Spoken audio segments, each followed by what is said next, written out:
তৈরি করছি lemon pound cake. Lemon pound cake তৈরির জন্য আমার কী কী উপকরণ লাগছে দেখি। আমি নিয়েছি এখানে 1 কাপ ময়দা, 1 টেবিল চামচ বেকিং পাউডার, লবণ, গুঁড়া দুধ নিয়েছি 3 টেবিল চামচ। গুঁড়া দুধটা দিলে কেকটা খেতে অনেক মজা লাগে, চাইলে নাও দিতে পারেন। তো এগুলো ভালো করে চালনি দিয়ে চেলে নিতে হবে। ওহো, আমি কর্নফ্লাওয়ার দিতে ভুলে গিয়েছিলাম। অবশ্যই এখানে কর্নফ্লাওয়ার দিতে হবে। আমি 1 কাপ ময়দার জন্য এখানে ভরে 2 টেবিল চামচ কর্নফ্লাওয়ার নিয়েছি। এখন এই উপকরণগুলো সব মিক্স করে আমি এক সাইডে রেখে দিচ্ছি। আমি এখন একটা বলে ডিম নিচ্ছি। আমি এখানে 4টা ডিম নিয়েছি। আমার ডিমের সাইজগুলো একটু ছোট হওয়ার কারণে আমি 4টা নিয়েছি। যদি বড় হয় সেক্ষেত্রে আপনারা 3টাই নিতে পারেন। চিনি দিয়েছি হাফ কাপের একটু বেশি, গ্রেট করা লেবুর খোসা এবং লেবুর রস এখানে 3 টেবিল চামচ পরিমাণ।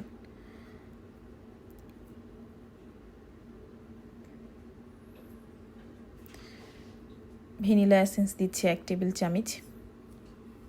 এগুলো ভালো করে মিশাতে হবে চিনিটা একটু গলে যাওয়া পর্যন্ত। দিয়ে দিচ্ছি বাটারের পরিবর্তে আপনারা তেল ব্যবহার করতে পারেন। বাটারের ফ্লেভারটা এতটা স্ট্রং যে কেকের ফ্লেভারটা পুরো চেঞ্জ হয়ে যায়। তো আমি এখন ময়দাগুলো দিয়ে দিচ্ছি। ময়দাগুলো দিয়ে ভালো করে মিক্স করে নিতে হবে। আমি দিচ্ছি এখন দুধ। এখানে 5 টেবিল চামচ দুধ দিয়েছি। দুধটা দিয়ে ভালো করে ময়দার সঙ্গে মিক্স করে নিতে হবে।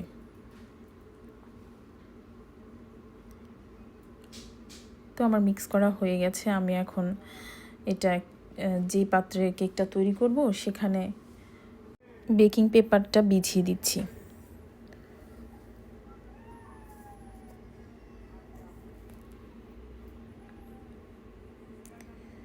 ব্যাটারটা ঢেলে দিচ্ছি। ঢেলে আমি এটা বেক করতে দিব 50 মিনিটের জন্য। 50 মিনিট 150 ডিগ্রি সেলসিয়াসে বেক করতে দিব। তৈরি হয়ে গেল আমার পাউন্ড কেক। তো এটা ঠান্ডা করে মোল্ড আউট করে নেবেন আপনারা। আমি একটু গরম অবস্থায় করে নিয়েছি, আমার হাতে সময় নাই বলে। পারফেক্টলি কুক হয়েছে এটা। মাঝখানে আমার কারেন্ট চলে গিয়েছিল, আমাকে আবার সেটা চুলা বেক করতে হয়েছে। আপনারা যদি এই মেজারমেন্ট অনুযায়ী কেকটা তৈরি করেন অবশ্যই আপনাদের কেকটা পারফেক্টলি হবে আশা করছি। আমি একটু কেটে দেখাচ্ছি। সফট হয়েছে কেকটা, খেতেও অনেক মজা হয়েছে। আমি তো খাওয়ার পরে এটা ভিডিওটা দিয়েছি আপনাদেরকে। সবাই একবার হলেও ট্রাই করে দেখতে পারেন।